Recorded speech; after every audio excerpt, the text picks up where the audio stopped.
Greetings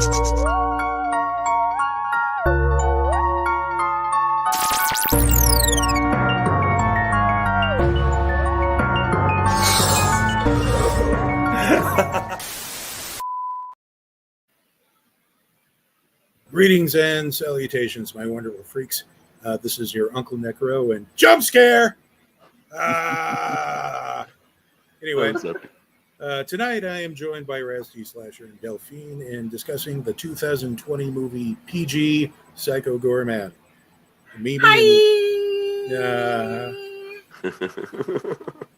We'll talk later. Even with the warning beforehand. Yeah, I know. Yeah. Anyway, Mimi and Luke unwittingly resurrect an ancient alien overlord who was entombed on Earth millions of years ago after a failed attempt to destroy the universe. They nickname the evil creature Psycho Goreman, or PG for short, and use the magical amulet they discovered to force him to obey their childish whims. It isn't long before PG's reappearance draws the attention of intergalactic friends and foes from across the cosmos, and a rogues gallery of alien combatants converges in a small-town suburbia to battle for the fate of the galaxy. Wackiness ensues. It is such a fun movie, everybody. Oh my god. This movie is great. Let's talk about it. So yeah. I was just quick thing that you find out in the very beginning if you're a D&D player and you say he's from the planet Gygax. Yes, that was an homage to Gary Gygax. So I was wondering. Yes, it definitely was. So anyway, the first time I watched this was in 2021, was it? That we talked about this? A couple of years ago. Yeah, it's been a couple of years. Yeah. But we both watched it, we both squeed about it, and we gave it really good talking about it in the Movies and Beer podcast. Enough so that I know of at least 3 people who said, I'm going to watch this now after listening to this. Yes. I remember Rachel had commented on, as soon as I said, that little girl is just one kind of psychotic bitch. She was like, I must watch it then. I need to see this. Yes. As a matter of fact, earlier I was at the wound care clinic taking care of my stump, and I was showing the attendants the trailer on YouTube, and they were just delighted. So, excuse me there. Oh yeah. Yes. So, let's get everybody's thoughts on this here. Raz, I guess we'll start with you. So I discovered this movie because of a phone call one day. It's probably a couple weeks after the movie, hit, DVD or streaming, etc. And I was asked immediately by a friend of mine's child on the phone if I knew that a documentary about me had been released. And I was like, what? What are you talking about? He's like, yeah, I just saw this movie. And he was only 14 when I got this. It was a Facebook call, by the way. Only 14 years old. He was like, I just saw this movie, Psycho Goreman, and it just reminded me of you. And then my mom said that it probably was about you, and I wanted to call and find out if she was lying to me or not. And I'm like, well, she's lying to you, but it's funny, and here's why. A long, long time ago, I was in a short film called The Monster in the Closet. It was a way more horrified version of, I was a more horrified version of Maurice from Little Monsters, basically, who actually murdered and ate people that got too close to the closet. It's one of the lost short films I've done. Only, I think, maybe 1 or 2 copies exist, and it was never digitized. But his mother had been around to see me in that costume. And on top of that, I also, this was like a little over close to 2 decades ago, maybe a tad bit more. I won a huge, multi-$1,000 costume contest for dressing like Odorous Urungus from Gwar. And somehow the combination of those 2 looks and characters really stuck out in his mom's mind, because she was insistent that was actually me up there and had him convinced.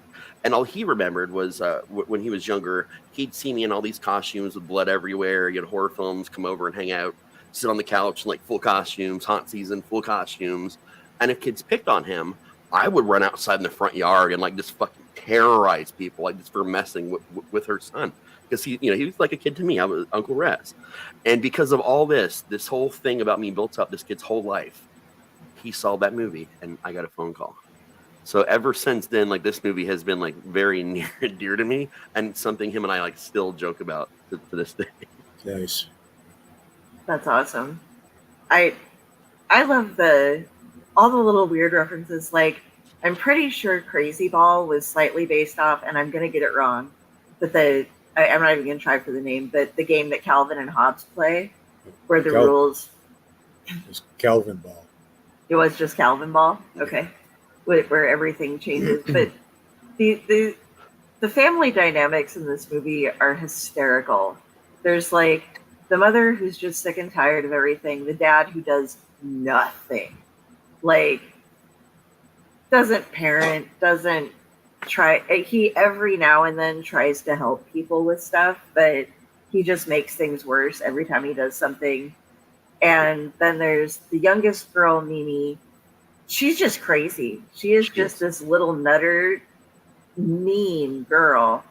And her brother Luke, who just kind of goes along with everything. And they, it starts off, but the way that they find Psycho Goreman, they're playing Crazy Ball. And it's, the rules are everything. And if you hit somebody on the butt, you get 5 points. And you go to 67 points. And if you balls collide on each other, then it's a switcheroo type of thing, and you get all the other team's points +1 if you're the first person to punch your opponent. And just all sorts of crazy stuff happens. And when they make up the rules or the bet for each time, the first one they do this time is winner gets to be the champion, loser gets buried alive. That's fair. Okay. So the kid loses, the little girl wins, of course, and she's just like, dig, and this kid has dug this pit in his backyard that, I mean, it's super late at night by this point, and they come across this little glowing gemstone, and she jumps down and claims it as her own and figures out basically like playing a little game of Simon or whatever without the prompts. And they go to bed, and they're all worried about monsters then. And the one other thing that James and I talked about that I found hysterical in this is that the kids have a code when they're communicating with each other through their rooms, and they're like tapping on the wall, and they tap back, and it's not just a simple code. They're like, do you think it's grandma? I told you, it's not grandma. She's in hell forever.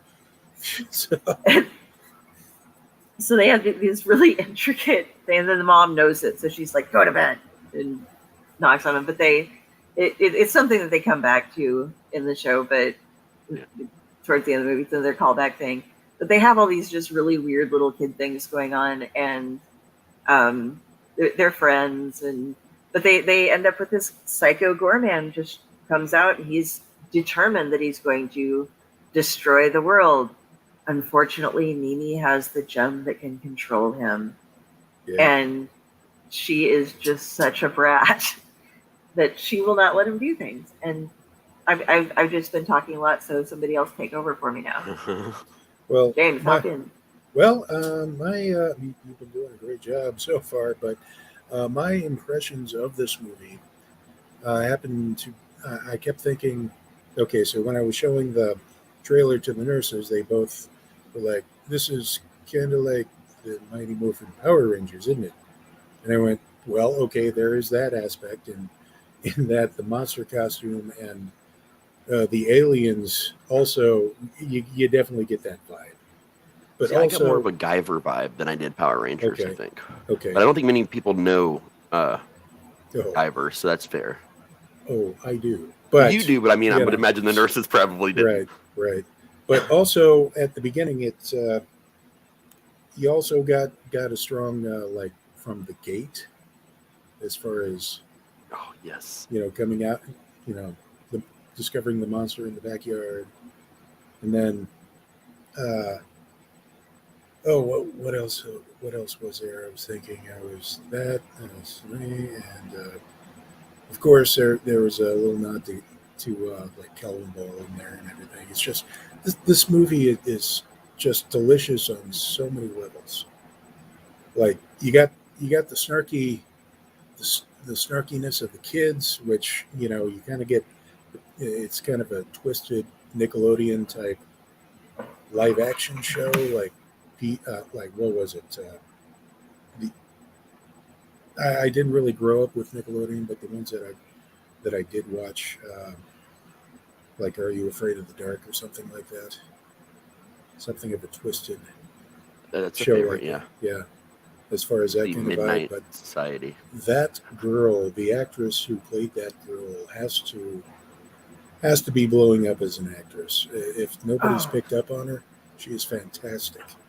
yeah, in that she role. is one of the best child actresses I have, We got some great and ones from just Nickelodeon, though. Like, in we really comedy. did. Melissa Joan Hart, Yeah, from Clarissa Explains It All. Alanis Morissette came from You Can't Do That on Television.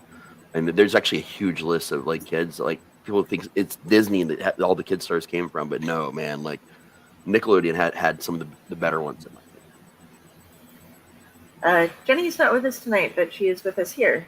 The different creatures reminded me of Power Rangers bad guys. Definitely, if they were allowed to do what they actually wanted and to end everyone. Yeah, right.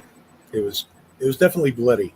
Don't get me wrong. This is not a kid show, It was but gory. no, oh yeah, you might say it was psycho gory.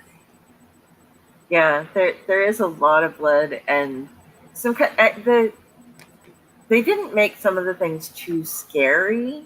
Mhm. As like they have people. There's an instance towards the beginning where he's torturing somebody and making him stay alive, while in this just really warped fashion. His eyes are constantly rolling in his head and his flesh is melted. But it isn't.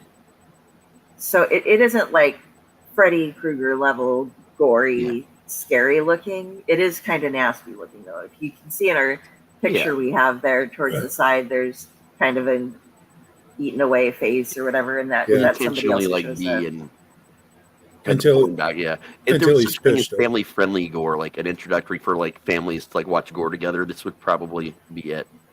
Probably until he's pushed over and his head smashes. Yeah. And he But kind of even mounts still, that's was like my masterpiece. that was like Hellraiser level kind of because after it's smashed, he kind of goes, "Thank you." Yeah. yeah. It's- And it I was don't know just- if it's just me, but he kind of gave me Toxie vibes a little bit too. Mm. Like the straight up Trauma Toxic Avenger kind of weird right. vibes in there, like the essence of him. But yeah, this movie, even like multiple watchers, I keep getting more and more stuff out of, which is a mark of a great movie altogether. Oh yeah. Yeah. There is a boy at her school that she definitely has a crush on. She keeps calling like she's always like making eyes at him, but he's pretty much oblivious to it because just in middle school at least at the very latest. But they kind of rope him in and show him, hey, look, we have this monster from space. He's our new He's pet. our pet. Right. Yeah. And you've given him the magazine with Hunky Boys and the television, and he tries to school them on the pain that is going to be awaiting them and their planet, but they keep interrupting him because they have a new toy, essentially. So what gets me is the fact that the music that they use, somebody clearly wrote that for the movie. Yeah. Especially for the montage. You gotta have good montage music, man. If yes. anything, if nothing else, we learned from that from Matt and Trey from South Park. Like have good montage. Yes. And the way the kids are teaching him how to swear and stuff, it's like, I'm the heckin' best, and frig you. This is how you use the word frig. It can be, you can use the F word anywhere. You can say, that's friggin' cool. This is, what if you're friggin' this? And he's just like, frig you. Yes, that's the worst way you can say to anybody. That's what you say to people who suck. And they have this like band, they get together and he's playing the drums and the family comes together. They're all singing and Yeah, I'm the heckin' best and for you. and the dad's watching it on the television, singing along. Yeah. They have the obligatory fashion montage part of it. Yes. Some others. She gets mad because Luke and Alistair won't play with her, and she really wants to have him play with her. And so she brings the monster home. He'd been hiding out in the old shoe factory before that, and the parents all just freak out and be like, "No, this is Psycho Goreman, PG for short. He's my friend. You won't kill you. I'm going to kill you. You're so funny." And No, I am but not funny. I will Before- Don't kill be you. worried. Be worried. before that though, before the parents come running out, he turns the kid into like a giant brain, like Yeah. with the eyeballs. Yeah, she wants him to play with her, and he's like, I once used my superpower or my mystical powers to turn the princess of something or other into love, make them fall in love with this person or something. Do it, and then for some reason it just turns him into a giant brain who flops around. But once the parents meet him, then they're after the initial trying to kill him and like you do when your Right. kids show up with a 7 foot tall bleeding thing. Yeah. They're just like, all right, hang out, PG, and like driving him around town, and Yeah. nobody in town even flinches. Well, a couple. Eventually, some people do, but yeah, they take him and get him. And then out. Chubby Checker shows up at a pool party. Oh wait, that's the plot to Flying Purple People Eater. My bad. Although very similar. True. I remember that I've one. never seen that movie. Trust me, it'll Intriguing. make It was rather. But it's that 80s acceptance. Like, oh, there's a monster that's part of our family. Okay.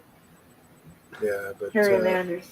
at midpoint, you see the other, I guess, the bad guys notice that Psycho Goreman has been released.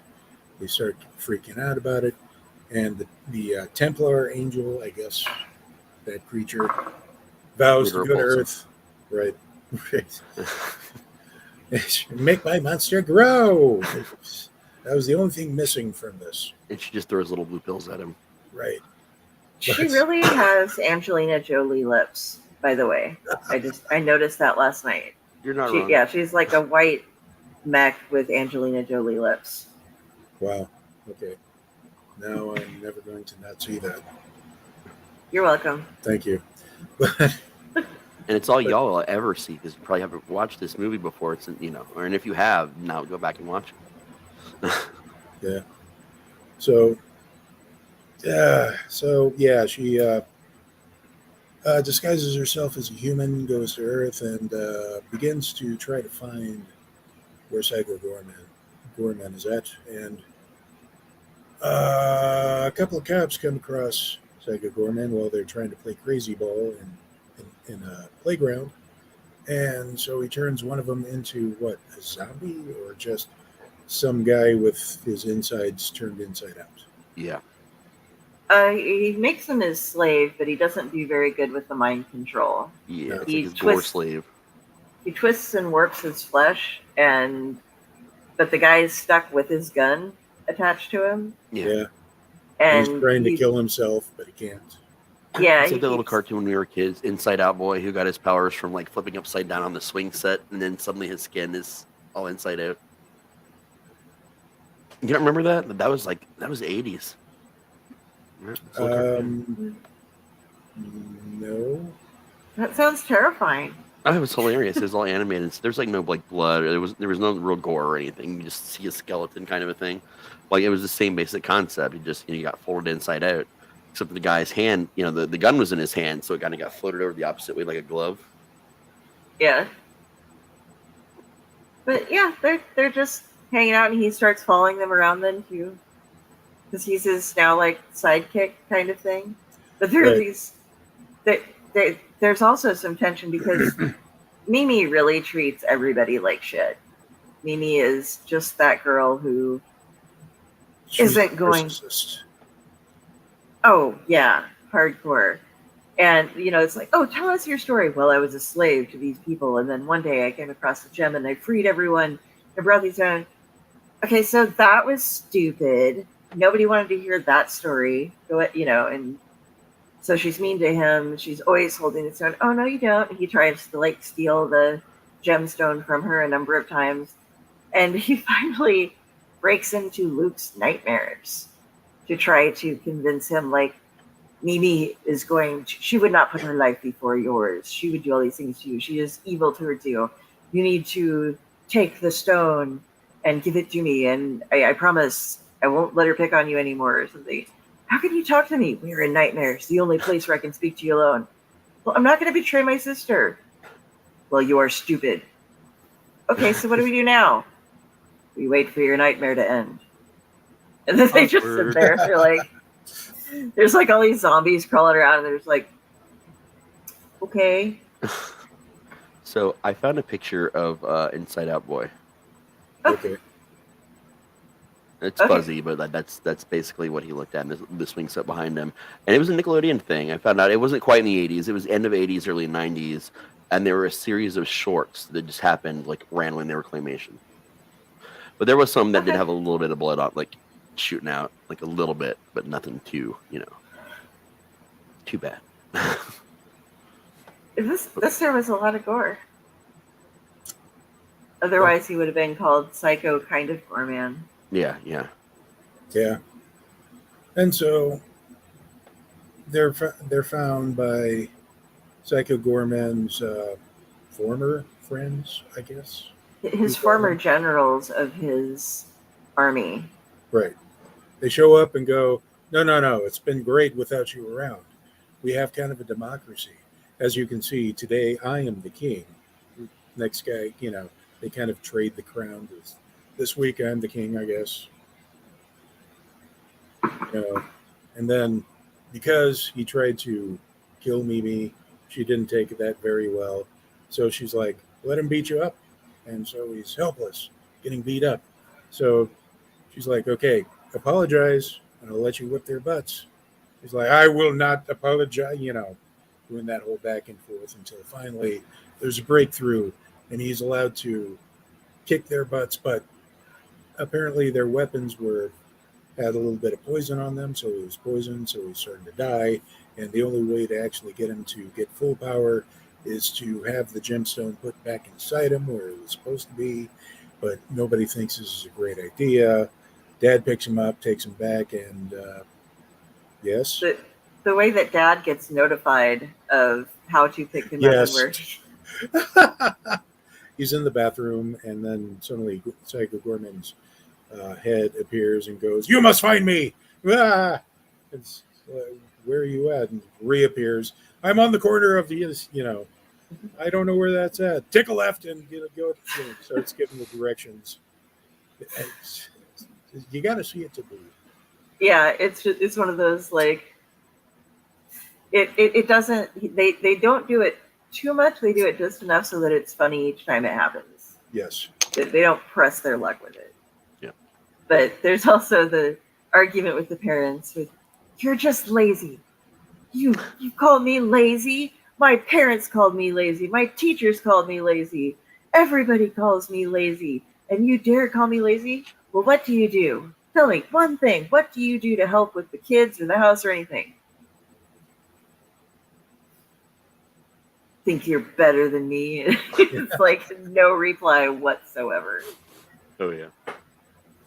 And let's not forget the speech he gives where he's like, okay, so I met this guy in a van who said, who told me, come to the van with me, and I have a great set of baseball cards. And so I went with him, and he was right. It was the greatest set of baseball cards I've ever seen. So yeah, yeah. So you need to trust in your crazy man too. Right. It's the only parental thing he does throughout the entire movie. But I think that there might be one other instance. But yeah, this movie just all of the stuff going. And if you'll notice, if you haven't noticed, if you guys want to check this out, And you should. you very much Very should. much. Yeah. Mimi never technically apologizes throughout the entire thing. Like she makes PG apologize to her so that he won't get killed. Uh-huh. And yet, when it's brought up that Luke would like her to apologize, she's just like, I'm gonna say, oh no, wait, actually, she technically kind of does, but she will not say it aloud. Right. But she refuses to actually apologize aloud. But they get their little family moment in. But the crazy ball aspect comes in a number of different times, and there are, it comes down to all the Templars Council that are sitting around, and the Templars are one part of the Galactic Council or something, and they're all sitting around waiting to watch and see if she's able to take him out. And they decide that they're going to. He's like, you owe me a fight. I am allowed to fight to my death, and you're in no shape to fight. I have that right. Mimi shall decide what we're doing. Okay, so here are the rules. And every time you get to hear all of these rules, I have no idea what is going on. I do not either. And it's super fun. Yeah. To watch these, because the whole family gets in on it, and these, and PG's out there, and the Templar, and it's just gorgeous fun of seeing people fighting with balls in it. They had to have so much fun shooting that, because it's like dodgeball with everybody has balls, and it sounds so wrong all of a sudden. They essentially take every trope and kind of subvert it for humorous purposes. There is a scene where Mimi goes into a side room, and there's a crucifix there. And so she gets on her knees and does the whole, you think, oh, she's praying now for a higher power. But no, it's basically, should I wear these sunglasses or these sunglasses? Oh, by the way, there's a new god in town now. And rips the thing down and breaks it. So it's just, okay, blatantly enough. Here we go. And he does learn from them the power of love. So he'll be killing by the power of love. But not their family, because they made a bargain. I love this. Yeah. I mean, you guys, we should leave a couple of things for you guys to see. But, I want to talk. But it's so good. You We will want be to tell you spoiled. everything. You will be spoiled. But yeah, this is just this entire movie is just so fantastic and just perfect for what it is. Everybody should watch this. Even if you're not into the violence and gory type of movies, and you don't really believe in the whole horror comedy kind of thing, this is the perfect balance of horror and comedy for the whole family. Yeah. Yep. And it's like we were saying, it's kind of softcore gore. It's intro to gore. So there's fighting happening, but it's silly gore most of the time. Right. He can unhinge his jaw too. Right. To eat large things, like including people. to give them a warrior's death. Oh yeah. By Like I said, I missed this. I haven't been able to be here for the last couple of tombs that you guys did, and it's easy to forget like how much fun it is just talking about stupid fucking movies and just sitting around and having like a good time. Like we started this with Moose. Yeah. Like it all started with Moose, and if no one's realized it yet, this is our last tomb of the summer season, and we're ending it with Psycho Goreman. Like two movies that are like amazing, almost perfect fucking movies on two different ends of the comedy horror spectrum. Yes. It's brilliant, man. Yeah. So, This is a 5-star movie to me. It is, straight up. oh yeah. 5 Moose movie. There's no doubt about it. Oh yes. I got to change my grading scale for next season, but I'm still on the Moose grading scale for now. Right. But just perfect movie. Go ahead and rent it, own it, try to own it. Definitely try to own it. Is there any word about the makers, if they're doing another movie or if they've done anything else. This is on Shudder, so I did not research that part of it. I have okay. heard I don't know if they're doing something else or rumors not. about it. Actually haven't heard anything about it for a while. Mhm. In 2021, I remember they said it was being worked on, that it was going to happen, and then we all know that the world kind of became a really crazy place. Yeah. So I'm not exactly sure. Other than it's being actively worked on, I have not seen anything new pop up. Yeah.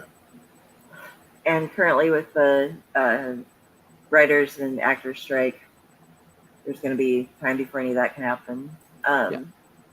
Jenny Five gets it. chainsaws. 5 chainsaws. Yeah. Now I know they did take a break and they did do another movie. They just wrapped production on apparently. At the beginning of this month, they wrapped production on Frankie Frico, which is it's not a sequel, but it's just their next movie. But they do have Sega Gorman 2 still in the background, still kind of ready to go for the most part. So they're still going to do it, but they're pushing this one now. And another thing that's worth pointing out is the strike doesn't affect everyone. A good chunk Sure. of indie cinema are non-union. A lot of us actors are all non-union. A good chunks of us, and you can make non-union movies and union movies if It just depends on who you include and what you include. Because if you include even one person on SAG, it affects your whole production. There's a lot of different regulations you have to follow. So for a lot of indie budget movies like this, you're calling in favors. Honestly, you're calling in people that people that are decent actors, that have a good sense of humor, that are interested in the project, and typically that's what you're looking for. Favors and volunteers to start off with, like with a movie, especially with a movie like that, and you get away with a lot more to be able to do a lot more. So I you wonder push how the much. people you love, Do you have up when this was released? Because I can't remember. 2020.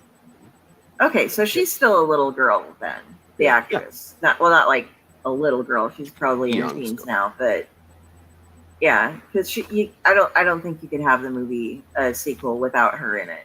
Yep. I mean, Because she's try. yeah, but she was just chef's kiss perfect in her role, Oh yeah. and oh my god, I just love her so much.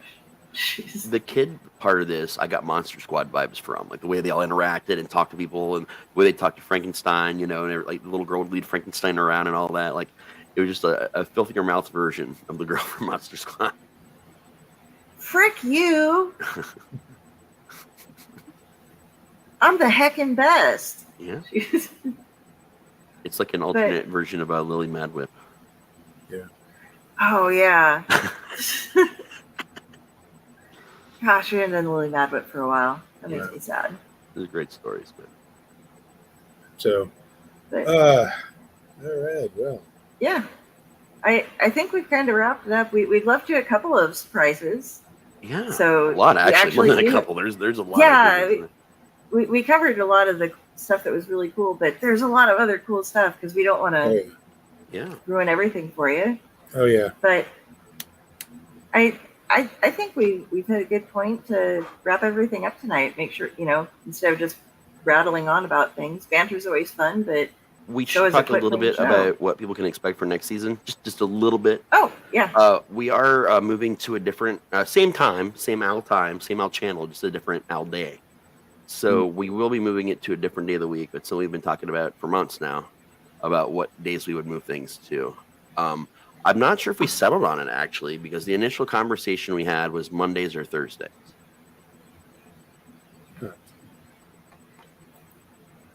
the Okay. heckin' best show about these types of movies. Yes, we are.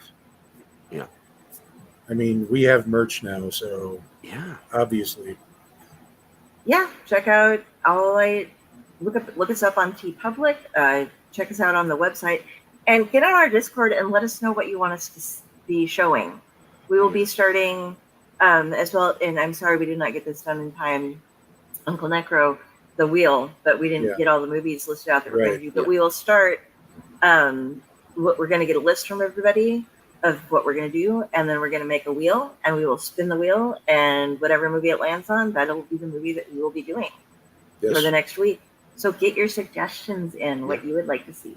that'll definitely be a big change. Then we can be a little bit more interactive with you guys and with each other because it's more fun to have little stuff to do.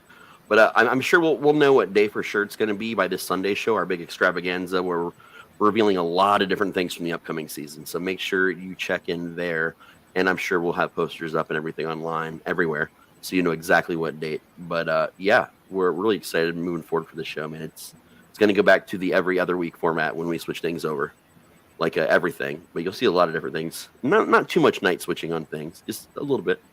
It's haunt season. Have to adjust schedules. Yeah. But yeah. A Hope short you and sweet guys- one today. Yeah. Go out, get it, watch it, love it, own it, watch it over and over and over because you can and you won't get tired of it. Indeed. Never. So, Raz, where can we find you? You can find me at raztslasher.com or just type my name into any search engine ever and I will pop up somewhere. Yeah, that's about it for me. And here, of course, all the time. Okay. For eternity. Del? My links are either above or below, depending on where you're at. But look for me. The easiest place to find me. This host body that I am inhabiting right now belongs to Carrie, Kari Sanders. Look her up on Facebook. If you see the crow, that'd be her. And all of her stuff links from there. All right. And you can also find Carrie over on the Dorkening doing different shows. So. All right. And I can be found on Facebook, Twitter, and Instagram right now. If something else pops up, I'll let you guys know. I have a couple of vlogs floating around. And, of course, I am proud part of this Owlite collective here. So until next time, hopefully we'll see you guys Sunday so we can, the big extravaganza as it will. I will be there myself just to find out what's going on with my show. And I remain your humble servant, UncleNecRo. I will see you guys later. Bye. Bye, everybody.